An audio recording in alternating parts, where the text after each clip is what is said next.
acknowledge that. So welcome, thank you for being here. We have a really tight-packed day. A lot of the focus of this invitational is the launch of our website, which I think is incredible. It's still work in progress, but it's up and running, and you can be very proud of what we have as far as the engine's concerned.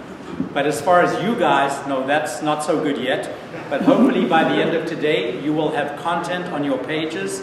And we have one of the best agent-located trainers, Ria Rampersand, joining us for 2 sessions today and tomorrow. Awesome. And we also want to welcome back Ken Decker. He just...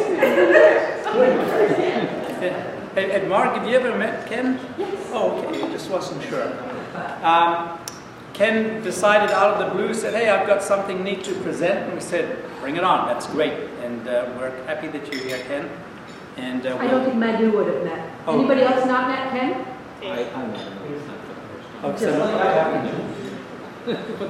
So I've tried to keep the noisy ones separated. I'm glad that Michelle is next to Laura. Oh, yeah. Laura, she's got a fierce uppercut, so watch it. I wore a ring, so it'll hurt more. And Barb is next to Carol, so she's going to get Jeff. He's one of my best friends, so yeah, this is going to work. Yeah.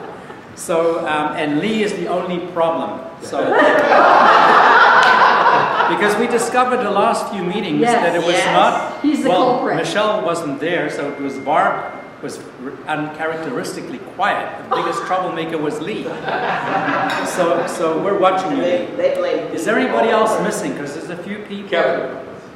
Kevin is not able to make it. Oh, he's trying. He said he was going to try for tomorrow, but we've got a couple empty chairs there. So. Rick is on the phone. We won't wait for him. Gord, did you introduce Carol? Yeah, Gord. Carol is well known. Carol? No, Carol's well known. She's welcome. You didn't recognize some of the others too. She's part of the girls' team, so yeah, no problem. I thought we'd start off this morning with a guy that I discovered maybe half a year ago by the name of Darren Hardy. And I was watching a few of his videos, and this one I found to be quite poignant and almost scary, because as you get older, you realize that you're getting to near the end of the clock rather than the beginning. And I found this and actually sent it to a couple of my kids, and I sent it to one yesterday, and he was most offended. And I had to put him on hold because I didn't have time to finish that conversation. And he said, this is not what life is all about.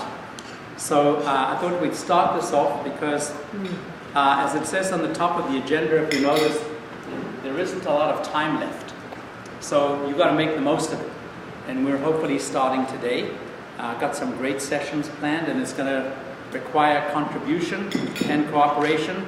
And we also have a surprise guest at 11. Those of you who know, please keep quiet. We cannot be late, so you have to be in your seats 5 minutes before 11 today. Okay, so just keep that in mind. We'll try to remind you. We'll have a bio break, and then we'll rush back here. Okay, and so the presentations, some of them are by video, and we don't have the best sound system, which increases the pressure to keep everybody quiet and honest. Good morning. You're going to wake up about 13,000 times like this in your adult life. According to a report from the World Health Organization, the average life expectancy in the U.S. is 79 years old if you're male, 81 years old if you're female. Huh, sounds suspicious, right? What are those ladies putting in our morning coffee? That reminds me of a funny but unrelated quote from Winston Churchill.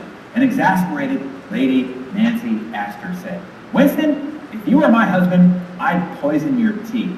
Churchill quickly responded, "Nancy, if you were my wife, I'd drink it." I know, Randy.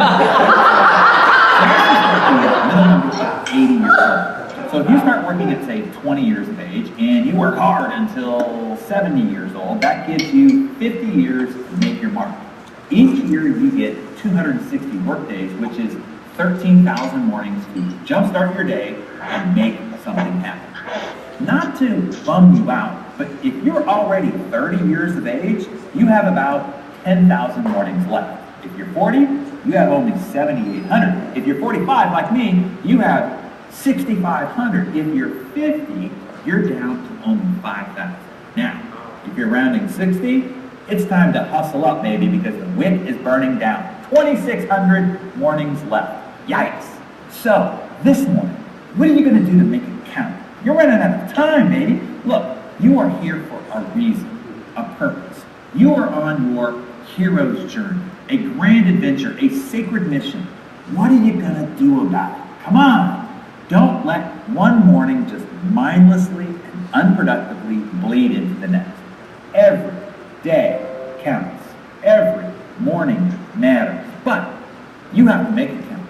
You have to bring action to the morning to make it matter. Think about how many mornings you've had that counted for nothing, amounted to nothing, thus ended up meaning nothing. They were insignificant because nothing significant was made of them.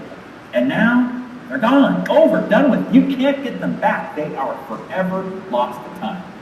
Time is precious. It's all you have. And it's expiring even as we sit here and talk. The game is on, man, and the countdown timer is ticking away. You hear that? Tick, tick, tick.